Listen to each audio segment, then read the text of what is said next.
Welcome to my channel RD Classes OCC। जय हिंद। आज के क्लास में, आज के इस वीडियो में हम लोग जानेंगे रासायनिक अभिक्रिया एवं समीकरण का नेक्स्ट पार्ट है। पार्ट ये 5 होगा। जिससे पहले कि हम लोग इससे पहले वाले पार्ट नंबर 4 में ये जाना था रासायनिक अभिक्रियाओं के प्रकार के बारे में कि रासायनिक अभिक्रियाएं कितने प्रकार की होती हैं। उसमें आपको ये बताया गया था जो रासायनिक अभिक्रियाएं होती हैं ये कुछ विभिन्न प्रकार के बारे में आपको बताया गया था। जैसे संयोजन अभिक्रिया होती है, वियोजन अभिक्रिया होती है। तो हमने संयोजन और वियोजन अभिक्रियाओं के बारे में वर्णन किया था। आप पीछे वाले वीडियो में इसको जाकर देख सकते हैं। आज हम लोग जानेंगे कि विस्थापन अभिक्रिया क्या होती है और साथ ही में जानेंगे द्विविस्थापन अभिक्रिया किसे कहते हैं, और आगे अगर जानेंगे तो उपचयन एवं अपचयन अभिक्रिया किसे कहते हैं, इसके बारे में हम लोग आज जानेंगे। तो आइए स्टार्ट करते हैं कि विस्थापन अभिक्रिया किसे कहते हैं। तो हमारा ये पार्ट है विस्थापन अभिक्रिया। नाम से ही पता चल रहा है विस्थापन, डिस्प्लेसमेंट रिएक्शन। इन अभिक्रियाओं में अधिक क्रियाशील तत्व कम क्रियाशील तत्व को उसके यौगिक से विस्थापित कर देता है। इसमें क्रियाशीलता के ऊपर यह अभिक्रिया होती है कि जो अधिक क्रियाशील तत्व होता है, अगर कोई कम क्रियाशील तत्व किसी के साथ जुड़ा हुआ है तो अधिक क्रियाशील तत्व जो होता है कम क्रियाशील तत्व को विस्थापित कर देता है, हटा देता है। जैसे यहाँ पर एग्जाम्पल लिया जा रहा है, कॉपर सल्फेट का विलयन लिया गया है।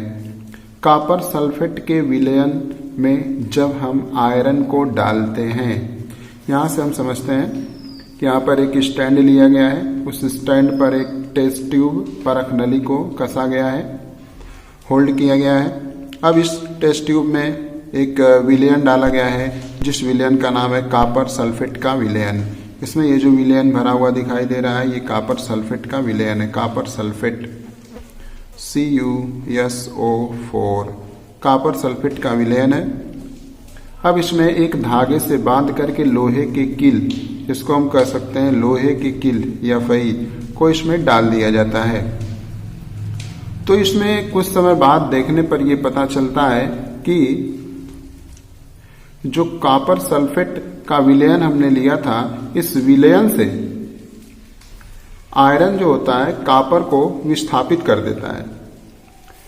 यहां पर आप देख सकते हैं कि जो कॉपर सल्फेट का विलयन था कुछ इस प्रकार से Fe प्लस CuSO4 है। तो इसका अगला पार्ट कुछ इस प्रकार से होगा, Fe होगा प्लस ये Cu से, Cu जो होता है Cu 2 इलेक्ट्रॉन इसको दे देता है और Cu धनायन में चेंज हो जाता है, और प्लस सल्फेट जो होता है इस प्रकार से ऋणायन में चेंज हो जाता है। लेकिन ऐसा तब होता है जब उससे पहले वाले पार्ट में जो Fe होता है ये अपना 2 इलेक्ट्रॉन त्याग करके धनायन बना लेता है और SO4 अपने इस अवस्था में होता है CuSO4 CuSO4। तो इसने अपने 2 इलेक्ट्रॉन को त्याग दिया। अब इसके ये यहाँ पर आप इस प्रकार से दिखा सकते हैं, प्लस इसका 2 इलेक्ट्रॉन, ये 2 इलेक्ट्रॉन Fe का। तो इसमें अब होता क्या है कि ये जो है कॉपर सल्फेट के विलयन में से Fe जो होता है इस कॉपर को विस्थापित करके सल्फेट के साथ जुड़ जाता है और बना लेता है FeSO4 आयरन सल्फेट, और प्लस ये 2 इलेक्ट्रॉनों को ये ग्रहण कर लेता है और ग्रहण करके चेंज हो जाता है कॉपर सॉलिड स्टेट में। ये एक्वियस विलयन अवस्था में होता है। तो इस प्रकार से जो कॉपर सल्फेट में परिवर्तित हो जाता है और कॉपर को विस्थापित कर देता है। इसलिए हमने इस अभिक्रिया में देख रहा है कि देख रहे हैं कि जो Fe है इस कॉपर को रिप्लेस कर रहा है, धकेल रहा है, विस्थापित कर रहा है और इसके स्थान पर चला जा रहा है। जब इसके स्थान से ये Cu हट जाएगा और Fe पहुंचेगा तो हो जाएगा FeSO4 जो यहाँ पर प्राप्त हो रहा है FeSO4 और कॉपर विस्थापित हो जा रहा है। तो कॉपर निकल करके यहाँ पर कॉपर सॉलिड के रूप में अलग हो जा रहा है। तो हम इस प्रकार से इस अभिक्रिया को बोलते हैं विस्थापन अभिक्रिया। अर्थात विस्थापन अभिक्रिया किसे कहते हैं? जिसमें अधिक क्रियाशील तत्व कम क्रियाशील तत्व को विस्थापित करके उसके स्थान को ग्रहण कर लेता है। तो इस प्रकार की अभिक्रिया को हम विस्थापन अभिक्रिया कहते हैं। तो आइए एक और एग्जाम्पल देख लेते हैं। यहाँ पर इसके बारे में बताया जा रहा है कि लोहे की किल पर भूरे रंग की कॉपर की परत जमा हो जाती है। जो लोहे की किल होती है इस पर कॉपर का अवक्षेप जमा हो जाता है, जिससे कॉपर सल्फेट के नीले विलयन का रंग हरा, जो नीला विलयन होता है वो परिवर्तित हो जाता है हरा, FeSO4 के निर्माण के कारण हो गया। इसका विलयन का रंग हरा हो जाता है। ये जो विलयन है हरे रंग में परिवर्तित हो जाता है, हरे रंग में परिवर्तन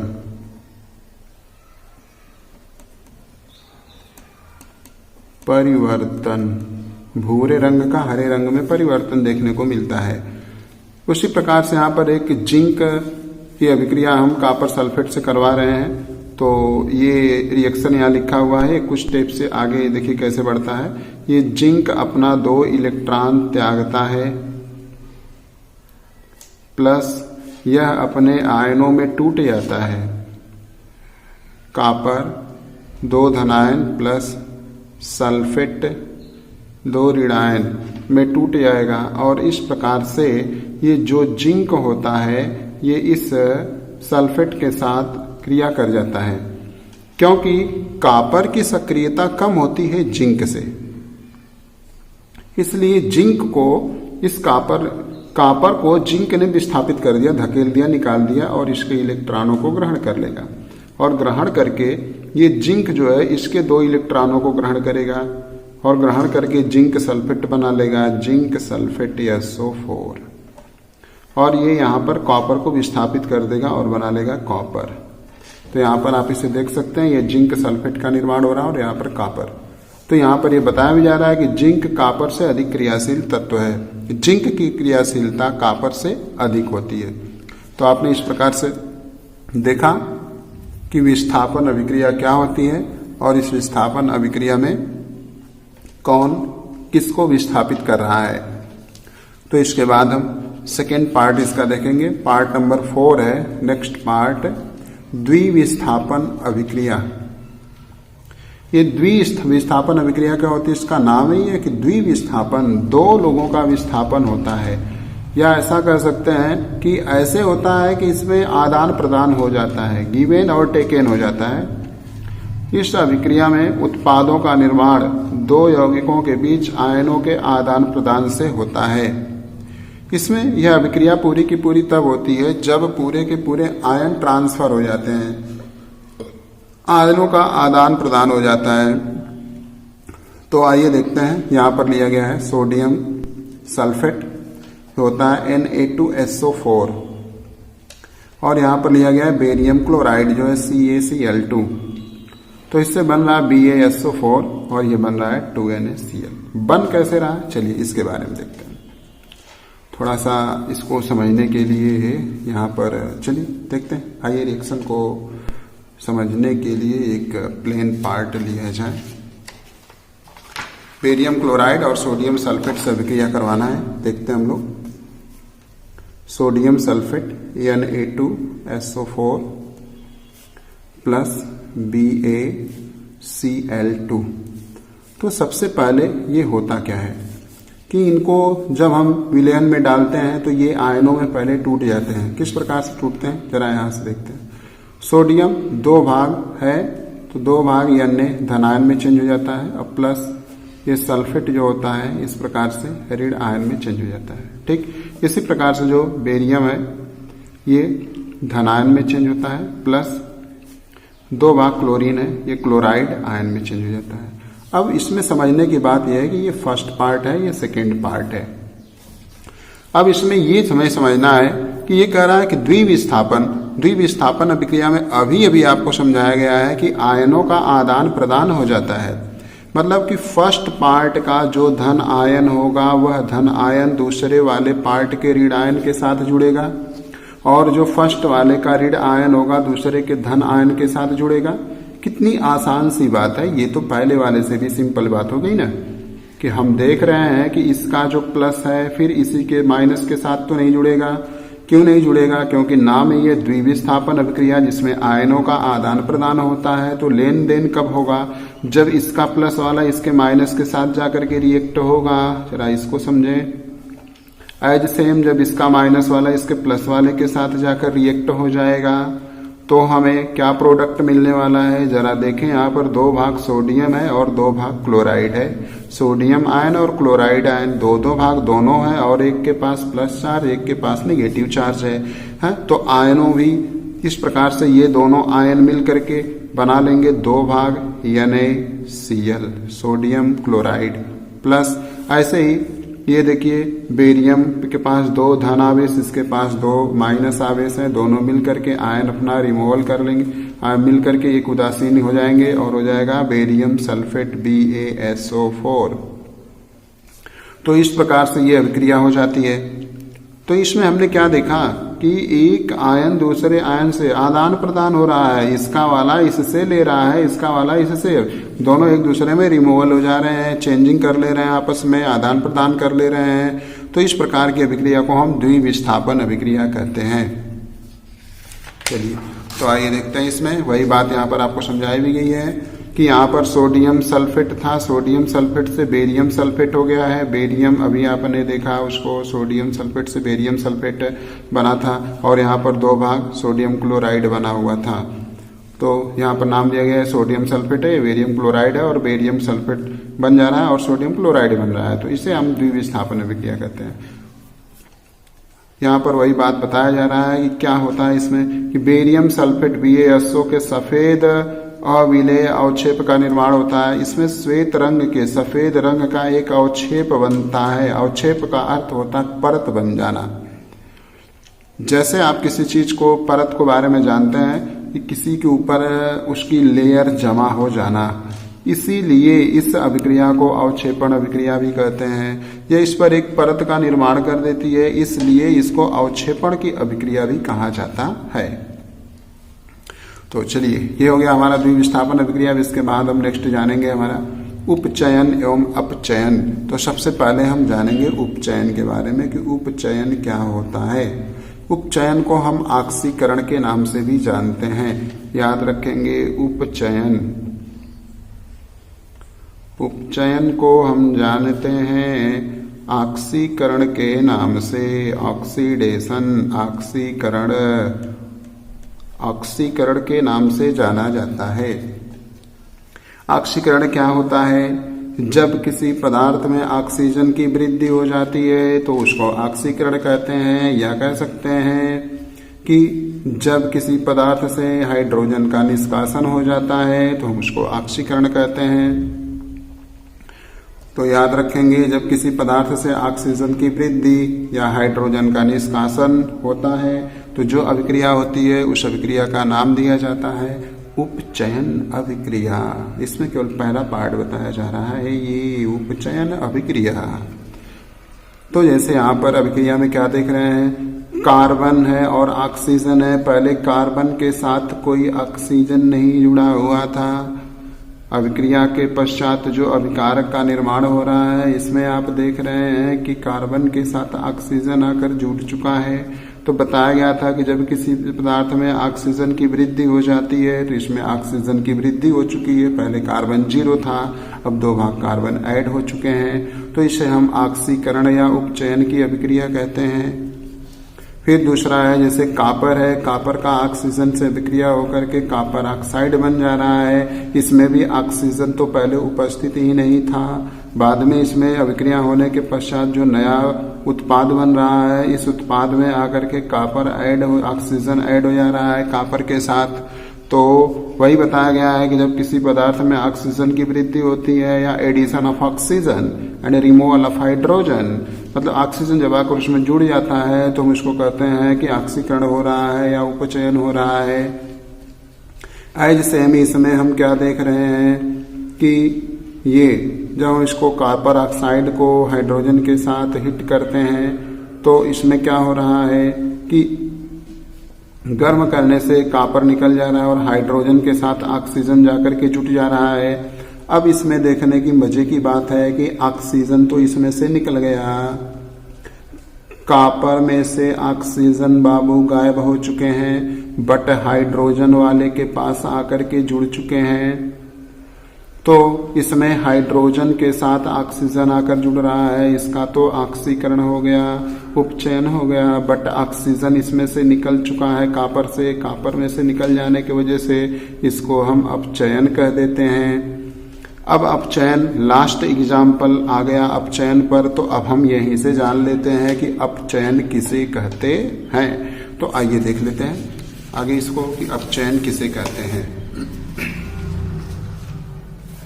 तो यहां पर हमारा है अपचयन, जब किसी पदार्थ में ऑक्सीजन का ह्रास होता है, जैसे ऑक्सीजन का निकल जाना, जब किसी पदार्थ में हाइड्रोजन की वृद्धि हो जाती है। एकदम सेम वही एग्जाम्पल यहाँ पर लिख दिया गया है कि कॉपर ऑक्साइड में से ऑक्सीजन बाबू निकल गए थे तो इसलिए इसका अपचयन हो गया था, और जबकि हाइड्रोजन वाले के साथ यही निकला हुआ ऑक्सीजन जाकर जुड़ गया था तो इसका उपचयन या ऑक्सीकरण हो गया था।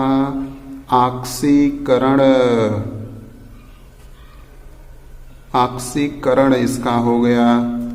अभी बताया भी गया था कि ऑक्सीकरण किसे कहते हैं, addition of oxygen and removal of hydrogen, मतलब ऑक्सीजन जाकर जुट जाता है। जब ऑक्सीजन में वृद्धि हो जाती है तो यहाँ हाइड्रोजन के पास कोई ऑक्सीजन था ही नहीं, तो इसके साथ जाकर जुड़ गया, तो जुड़ जाने की वजह से इसका ऑक्सीकरण हो गया।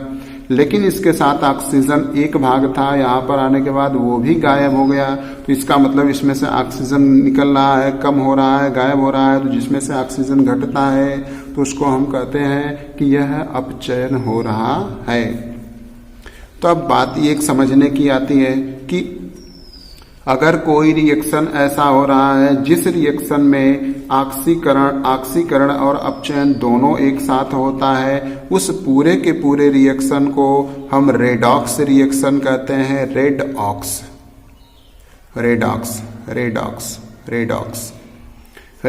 रिएक्शन, रेडॉक्स अभिक्रिया के नाम से जाना जाता है। यहाँ पर समझाया जाएगा इसी बात को। इस अभिक्रिया में कॉपर ऑक्साइड कॉपर में अपचयित हो जाता है, ऑक्सीजन उपचयित होकर जल बनाता है, ऑक्सीजन उपचयित होकर जल बना रहा है। इस अभिक्रिया में उपचयन तथा अपचयन होना चाहिए। अपचयन तथा उपचयन दोनों हो रहे हैं, इसलिए इसे रेडॉक्स अभिक्रिया कहते हैं। तो याद हो जाना चाहिए अब कि रेडॉक्स अभिक्रिया किसे कहते हैं। वे अभिक्रियाएं जिनमें ऑक्सीकरण और अपचयन दोनों साथ साथ होते हैं, उस अभिक्रिया को रेडॉक्स रिएक्शन, रेडॉक्स अभिक्रिया कहा जाता है। तो इस प्रकार से हम लोगों ने हमने आपको बताया कि रासायनिक अभिक्रियाएं कितने प्रकार की होती हैं। तो रासायनिक अभिक्रियाओं के प्रकार में हमने लगभग आपको 5 प्रकार की अभिक्रियाओं के बारे में वर्णन किया। पहली अभिक्रिया आपकी क्या थी? संयोजन अभिक्रिया, फर्स्ट। सेकेंड आपका था वियोजन अभिक्रिया, तीसरे आपका बताया गया विस्थापन अभिक्रिया, चौथा आपने जाना आज द्विविस्थापन अभिक्रिया, फिर अभी 5वां आपने जाना उपचयन अभिक्रिया, और इसी में आपने इसको जाना, इसका ए वाला पार्ट हो गया, ये बी वाले पार्ट में आपने जाना अपचयन अभिक्रिया। फिर इसके बाद दोनों को मिलाकर हमने जान लिया रेडॉक्स अभिक्रिया। अभिक्रिया, रेडॉक्स अभिक्रिया किसे कहते हैं। तो इस प्रकार से इन सारी अभिक्रियाओं के बारे में आपको बताया जा चुका है। इस लेसन का नाम ही था रासायनिक अभिक्रिया एवं समीकरण। तो जितनी रासायनिक अभिक्रियाएं होती हैं, उन सब प्रकार की जितनी आपके लिए आवश्यक अभिक्रिया है क्लास 10 से संबंधित, वो सारी अभिक्रियाएं बताई गई आपको। तो इस प्रकार से आज की क्लास में हमने इसको देखा। अब इसमें कुछ और पार्ट बचा हुआ है जिसके बारे में आपको बताया जाएगा कि जैसे दैनिक जीवन में कुछ संक्षारण वगैरह के प्रभाव, विकृत गंधिता आदि के बारे में बताया जाएगा। बट ये वीडियो काफ़ी लॉन्ग हो रहा है, जिसके वजह से यहीं पर रोका जाएगा इसे। नेक्स्ट पार्ट में आप उसको देख सकते हैं। वीडियो वॉचिंग करने के लिए thanks. Thanks for watching the video.